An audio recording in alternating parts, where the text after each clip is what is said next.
The ceasefire in the Gulf is 4 weeks old and showing its age.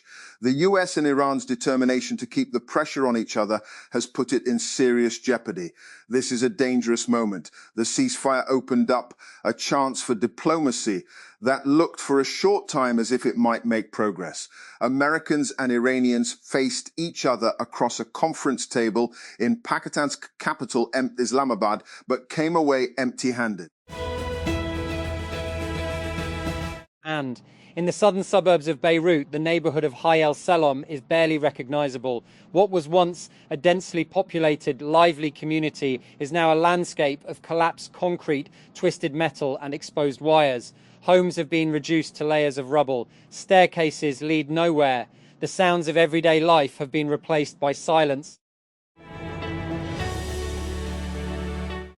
In November 2022, a photo emerged of North Korean leader Kim Jong-un with a smartly dressed young girl by his side, his daughter Ju-ae, strolling alongside her father in front of a towering intercontinental ballistic missile. She wore black trousers and a white padded jacket with her long hair tied back. The road is mined. So we're stuck here, says Ludmila over the phone from the rooftop of a fire-damaged house in southern Ukraine. People are trying their best to survive. Her frontline home city of Oleshki has, according to multiple accounts, been largely cut off from fresh supplies of food or medicine for months. Iran's Foreign Minister Abbas Araghchi has arrived in Beijing for talks with his Chinese counterpart, Wang Yi. Amid tensions with the United States in the Strait of Hormuz, Araghchi's one-day trip on Wednesday comes a week ahead of US President Donald Trump's scheduled visit to Beijing for a summit with President Xi Jinping on May 14 and 15. The National Electric Power Regulatory Authority has withdrawn around $42 billion in penalties imposed on the National Transmission and Dispatch Company, reversing a decision that had remained in place for more than 3 years over alleged violations of the Economic Merit Order in power dispatch. In its latest ruling, NEPRA said the continued withholding of funds from NTDC's use of system charges did not fully align with the intent of the regulatory framework. Dawn Media is organising the second edition of the Breathe Pakistan International Climate Change Conference in Islamabad today. Despite contributing minimally to global emissions, Pakistan remains among the most climate vulnerable nations, underscoring the critical need for coordinated, locally grounded and globally informed responses. And every major city worth its salt typically boasts its own luxury area. New York has Fifth Avenue, Paris has the Champs-Élysées, and in Madrid, an area known as the Golden Mile stands out.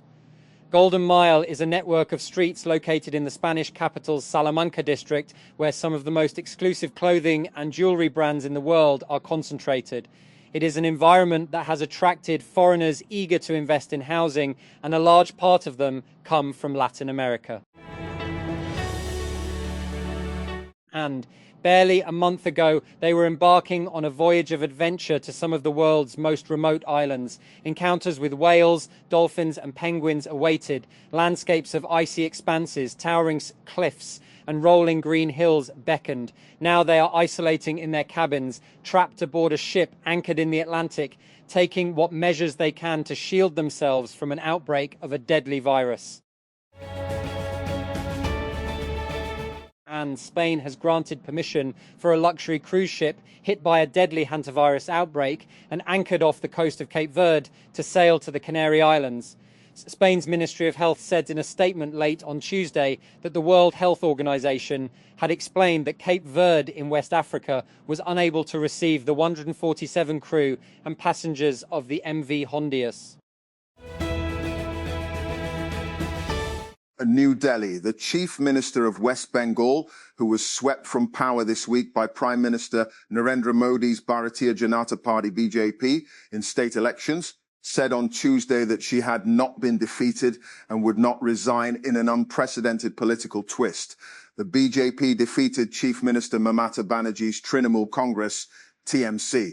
which has been in power in West Bengal since 2011, securing more than two-thirds of the 294 seats when votes were counted on Monday. Pakistan has once again stepped into the centre of high-stakes diplomacy as US President Donald Trump a short while ago announced a pause in Project Freedom in the Strait of Hormuz after Islamabad's ongoing efforts to push Iran talks forward. Trump said the US would temporarily halt the region-wide naval initiative launched just days earlier to escort ships through the strategically critical waterway of Hormuz while maintaining a blockade on Iran. As the monsoon season approaches, Pakistan faces a familiar anxiety. The memory of the 2022 floods and the 2025 flooding that again disrupted lives, livelihoods, and public finances remains raw. The government is right to be preparing early for this year's monsoon. But preparedness, while essential, is not enough. Pakistan must now accelerate as a national priority the broader transition to a climate-resilient, low-carbon and inclusive economy. The science leaves little room for complacency. The world remains off course to limit warming to 1.5 degrees Celsius. For Pakistan, the risks are especially severe. Warming in high mountain regions is expected to outpace the global average, threatening glaciers, downstream river systems, agriculture, cities, and the most vulnerable within communities. For a country whose livelihood, economy and food security are tied so closely to the Indus Basin, this is not a distant environmental concern. It is a direct threat to growth, stability, and life. And a year ago, Pakistan was engaged in a military conflict with India, dealing the boastful neighbour an internationally recognised clear setback. From the night of May 6 to May 10, the drums of war echoed loudly across South Asia as the nuclear-armed arch-rivals exchanged missiles, raising global alarm over the risk of unpredictable escalation. Dar thanks Trump, Saudi and Turkish efforts towards ceasefire with India. Asif claims country has emerged as symbol of stability, guarantor of peace in the region. Pakistan's principled stance resonated, while world rejected Indian narrative for lack of credibility. Tehran maintains is Islamabad. As Pakistan takes centre stage in global diplomatic efforts to end conflict in the Middle East, key leaders have highlighted how the country made significant diplomatic gains and earned recognition at the international level after defeating Indian aggression last year. And Vivek Ramaswamy won the Republican nomination for Ohio governor on Tuesday, putting the staunch ally of Donald Trump on a path to running the Rust Belt state. In unofficial results, he defeated Casey Puch, a car designer with an automotive-themed YouTube channel, for a place in the general election, according to US media reports.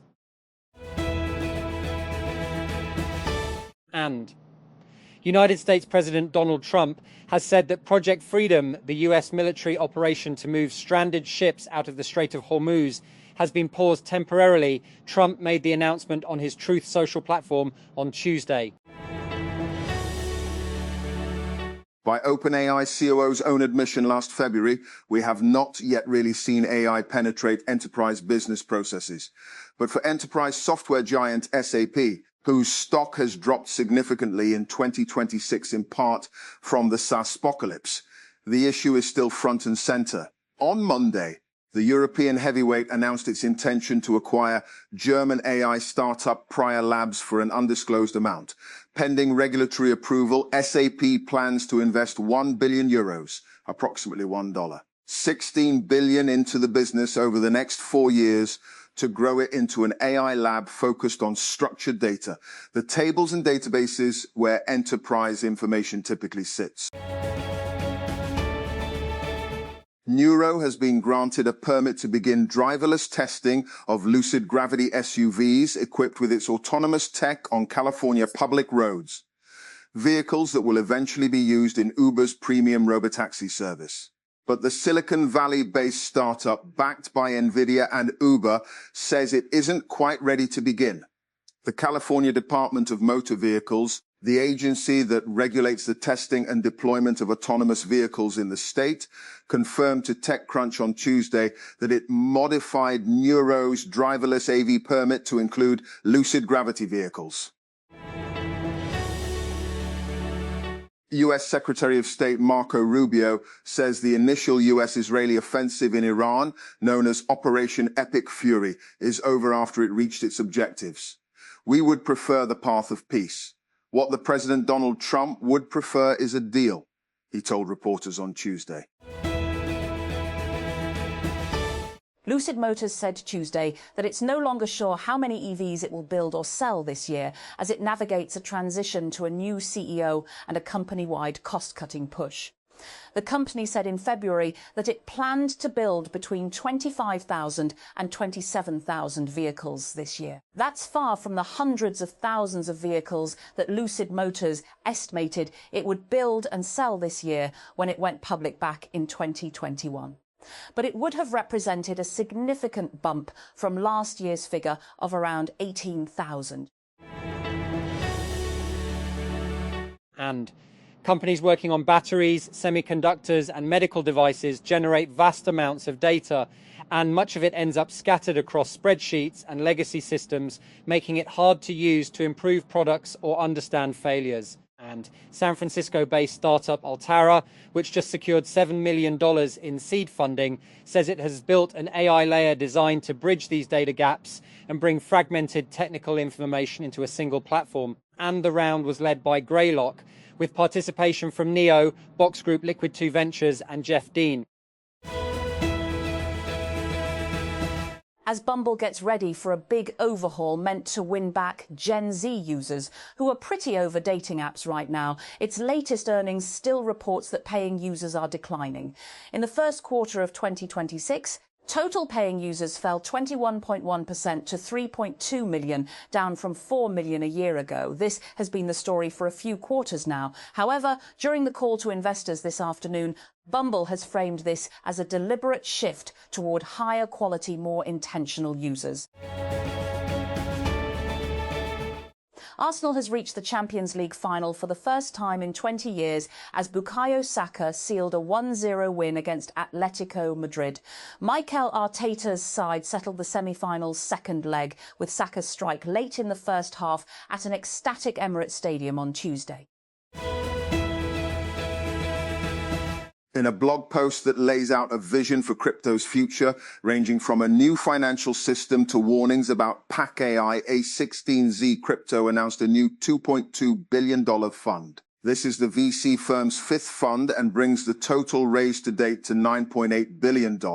It says, in addition, the fund also promoted its CTO, Eddie Lazarin, to general partner, bringing the GP investing team to 4 people. Lazarin joins Chris Dixon, Ali Yahya, and Guy Ouellet. The fund has backed standout companies like Coinbase, Kalshi, and Solana Foundation. Iran has attacked a UAE petroleum site in Fujairah, just days after the United Arab Emirates announced it was leaving OPEC. As the Strait of Hormuz crisis deepens and oil prices keep rising, could this accelerate the shift to renewables, or are we heading into an era of energy volatility? In this episode,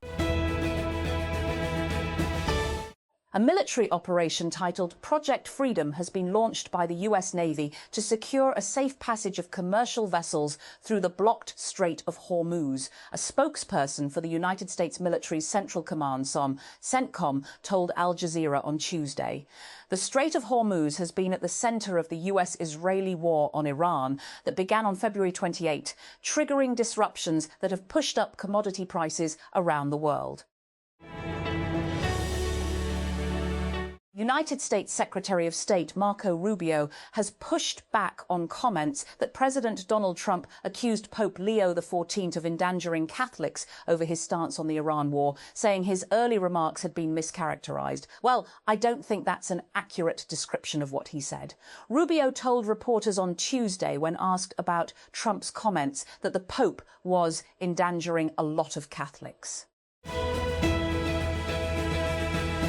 When iOS 27 is released later this year, iPhone users will reportedly have a lot of choice when it comes to which AI models they want to use on device. A new report from Bloomberg says that Apple plans to give users their pick of a number of third-party large language models that will be capable of powering various functions within the iPhone's operating system. The new feature, dubbed Extensions internally, will allow users to access generative AI capabilities from installed apps on demand through Apple Intelligence features such as Siri, writing tools, image playground, and more, reads a message reportedly shown in test versions of the software.